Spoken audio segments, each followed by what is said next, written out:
नमस्कार, आप सभी का बहुत बहुत स्वागत है और कैपिटल टीवी के सभी दर्शकों को दीपावली की हार्दिक शुभकामनाएं। आप देख रहे हैं विपक्ष ऑलवेज बेदम। मैं हूं परवीन शेख।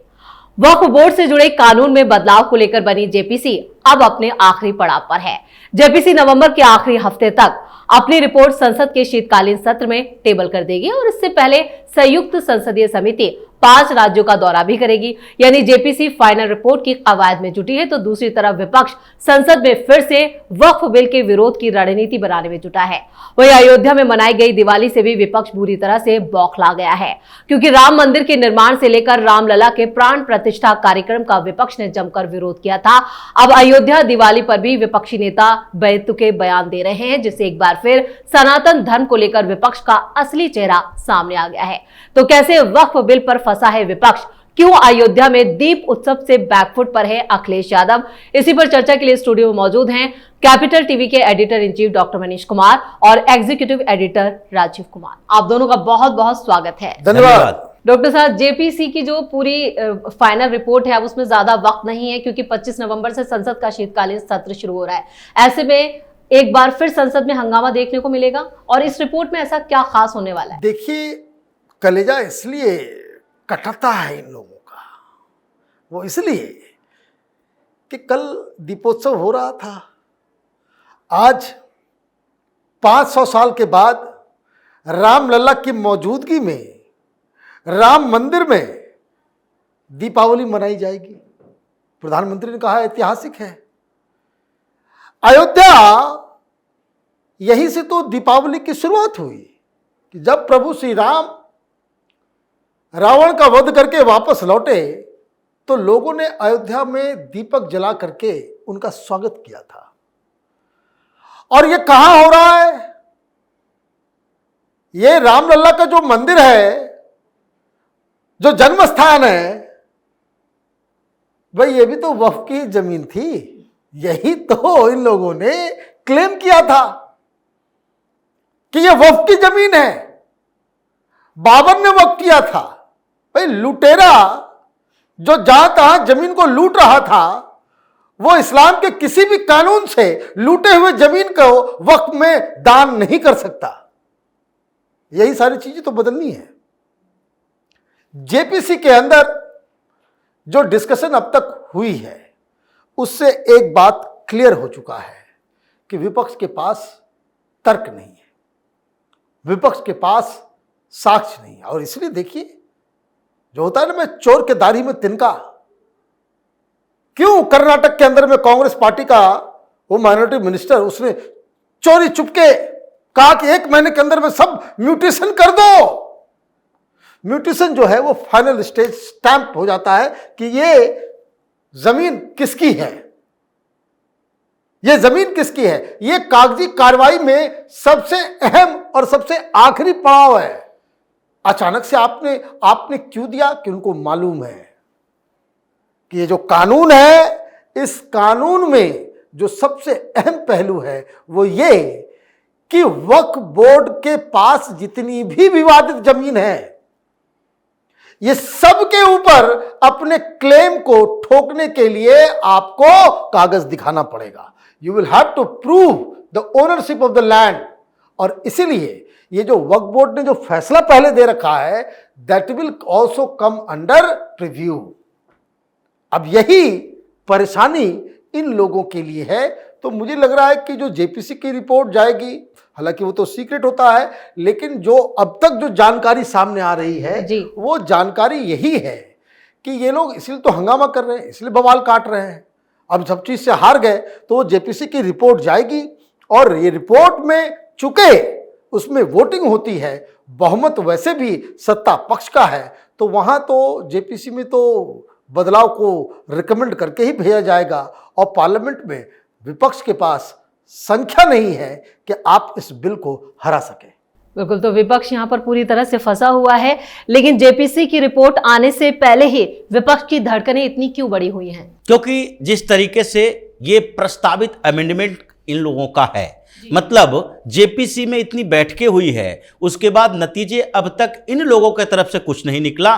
तर्क जो दिए जा रहे हैं उसमें तो यही लग रहा है कि ये प्रस्ताव क्या करेंगे, यह अमेंडमेंट करने का कि जो अमेंडमेंट बिल है उसके अंदर क्या अमेंड किया जा सकता है। अमेंडमेंट बिल के अंदर अमेंड करने के लिए इनके पास पहला आधार यही है जो बार बार चिल्ला कर कह रहे हैं कि गैर मुस्लिम मेंबर नहीं होना चाहिए। यह अमेंडमेंट बिल में है कि जब एक बोर्ड बना हुआ है जिसका धार्मिक मामलों से कोई मतलब नहीं है, मतलब इस बात से है कि धर्म के आधार पर संपत्ति पर कब्जा कैसे किया जाए, संपत्ति का यह देखरेख करने वाले वक्फ बोर्ड की संपत्ति को देखरेख करने के लिए यह एक्ट लाया गया था कि उसके अंदर कितनी संपत्ति है मस्जिद में, मदरसा में या फिर सामान्य तरीके से कोई धार्मिक कार्य करने के लिए, तो उसमें कोई गैर मुस्लिम क्यों नहीं हो सकता। ये तो होना ही चाहिए, इनके तर्क माने नहीं जाएंगे। दूसरी बात यह है कि जो विवाद ये कर रहे थे, डिस्प्यूटेड लैंड ये करते थे, पैदा करते थे डिस्प्यूट और फैसला भी यही करते थे। अब इसमें इनका कहना है कि सरकार अगर इसको अमेंड करती है और सरकारी अधिकारी इसमें घुसते हैं इसका फैसला करने के लिए, तो फिर वो तो सरकार के पक्ष में जाएंगे, हमारे पक्ष में क्यों जाएंगे। मतलब इन लोगों ने मान लिया है कि सरकार से मेरा कोई लेना देना नहीं है, हम अलग सरकार चला रहे हैं। तो सरकार के अंतर्गत हो, भारत सरकार के कानून के अंतर्गत हो, तो भारत सरकार के अधिकारियों पर कैसे भरोसा नहीं करोगे, तुम जज पर कैसे भरोसा नहीं करोगे, कानून पर कैसे भरोसा नहीं करोगे। तो इसलिए इस अमेंडमेंट को ये प्रस्तावित करने वाले हैं कि नहीं, ये डिस्प्यूट जो होता है वो हम डिस्प्यूट पैदा करते हैं। अब तक क्या हुआ, वक्फ बोर्ड में बैठे हुए लोग ये दावा करते थे कि ये संपत्ति वक्फ बोर्ड की है, अब यह दावा किया जाएगा कि यह संपत्ति वक्फ बोर्ड की नहीं है और वो लोग दावा करेंगे जिनकी संपत्तियों पर इन लोगों ने कब्जा किया है और वो डिस्प्यूट जाएगा कलेक्टर के पास, वो डिस्प्यूट जाएगा कोर्ट के अंदर और फैसला बाद में होगा। तो ये अब उल्टा पड़ गया है दाव इन लोगों का। पहले ये विवाद करते थे और फिर कब्जा करते थे, अब इनकी जमीनों पर विवाद पैदा किया जाएगा कि नहीं नहीं ये गलत तरीके से इन लोगों ने कब्जा किया है। जैसे कर्नाटक का उदाहरण सही है कि कर्नाटक में इन लोगों ने क्या किया, ये जमीर अहमद चाह रहा था कि 1 महीना में सब कुछ हो जाए, अब वो हो नहीं पाया क्योंकि इस समय वक्फ बोर्ड का विवाद चल रहा है, चर्चा पूरे देश में है। नहीं तो ये सुगबुगाहट कर्नाटक से दिल्ली तक नहीं आती, चर्चा भी नहीं होती। तो इन लोगों की समस्या ये है और ये प्रस्ताव जो जेपीसी में लाएंगे अमेंडमेंट का, उसके लिए तो इनके पास बहुमत नहीं है।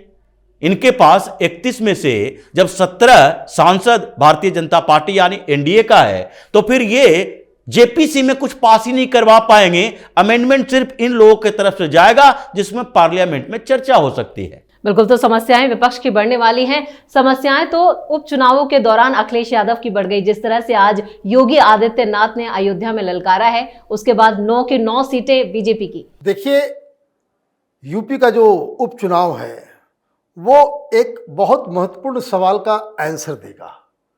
वो ये कि ये क्या अखिलेश यादव का पीडीए, राहुल गांधी का खटाखट फ्लुक था या वाकई इन लोगों ने जमीन में अपनी कोई ताकत बढ़ाई है। Is there genuine anti incumbency against BJP on the ground, और ये बस फ्लुक में निकल गए, ये आकर के लोगों को उलझा दिया और जीत के निकल गए।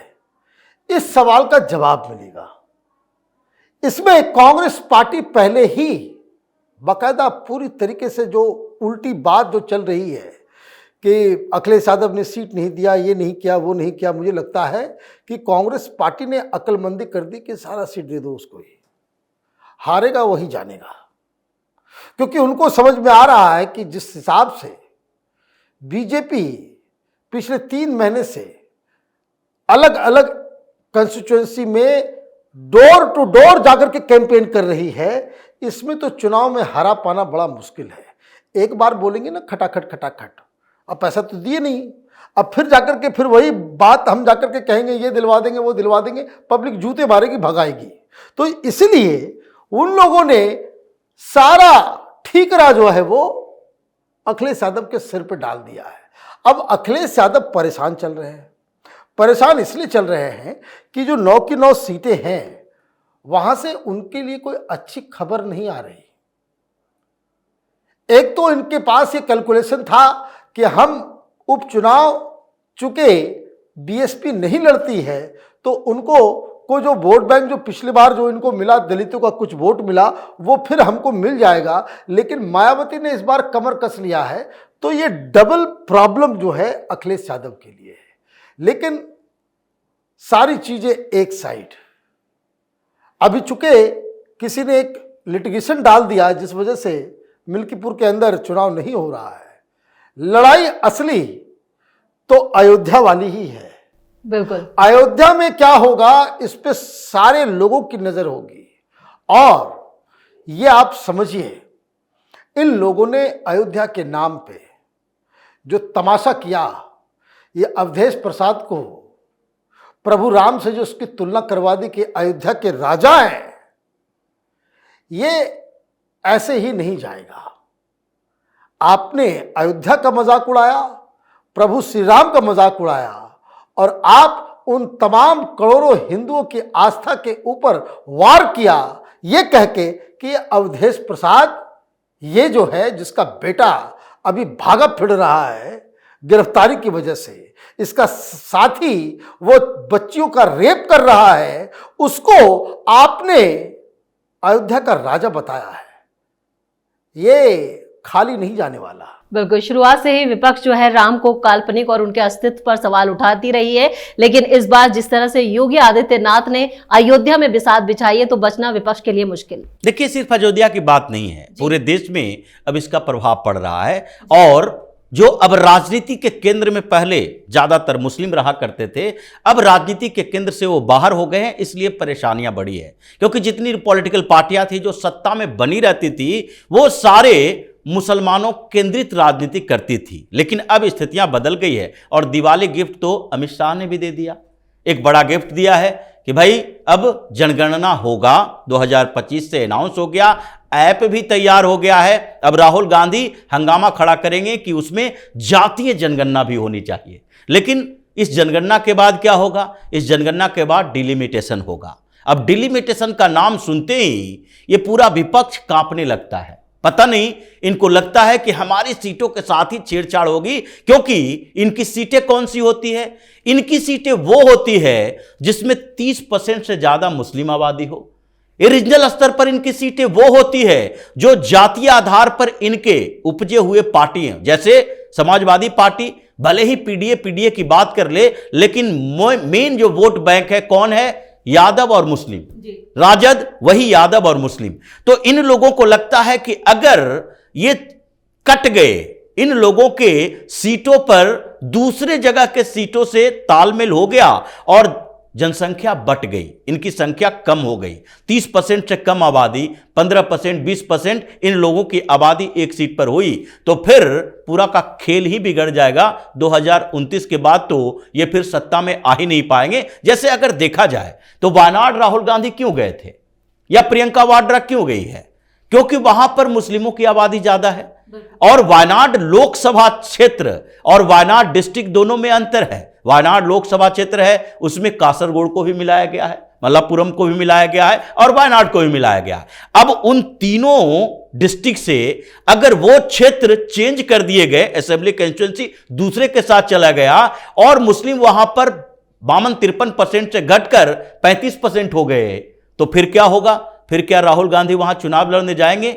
नहीं जा पाएंगे। यह डिलिमिटेशन आगे होने वाला है, क्योंकि कश्मीर में इसकी पृष्ठभूमि तैयार हुई थी और सारी कश्मीर की पार्टियां कूदने लगी थी कि देखो हमारे क्षेत्रों के साथ छेड़छाड़ किया जा रहा है। इसलिए यह सबसे बड़ा दिवाली गिफ्ट इन लोगों के पास दिया गया है। अमित शाह ने दिया है, मोदी ने दिया, योगी ने अयोध्या से दिया। तो इतने सारे गिफ्ट मिले हैं कि वो गिफ्ट को अनपैक करते करते अभी 6 महीने तक ये बेचैन रहेंगे। चलिए, इस तमाम जानकारी के लिए और सटीक विश्लेषण के लिए आपका बहुत बहुत धन्यवाद। धन्यवाद। वक्फ बोर्ड कानून में बदलाव से Samajwadi party, Congress, AIMI chief Asaduddin Owaisi के साथ कट्टरपंथी जमात भी इसका विरोध कर रही है, क्योंकि इन लोगों की दुकानों पर ताला जो लगने वाला है। ऐसे में जेपीसी की रिपोर्ट से विपक्ष को तगड़ा झटका लगना तय माना जा रहा है। जिस तरह रामलला के मुद्दे पर विपक्ष को मुंह की खानी पड़ी, अब एक बार फिर विपक्ष को मोदी से टकराने की कीमत चुकानी होगी, यानी विपक्ष ऑलवेज बेदम। इस खास शो में इतना ही। वीडियो कैसा लगा कमेंट करके अपनी राय जरूर दें। वीडियो को लाइक करें, शेयर करें और कैपिटल टीवी को सब्सक्राइब जरूर करें। नमस्कार।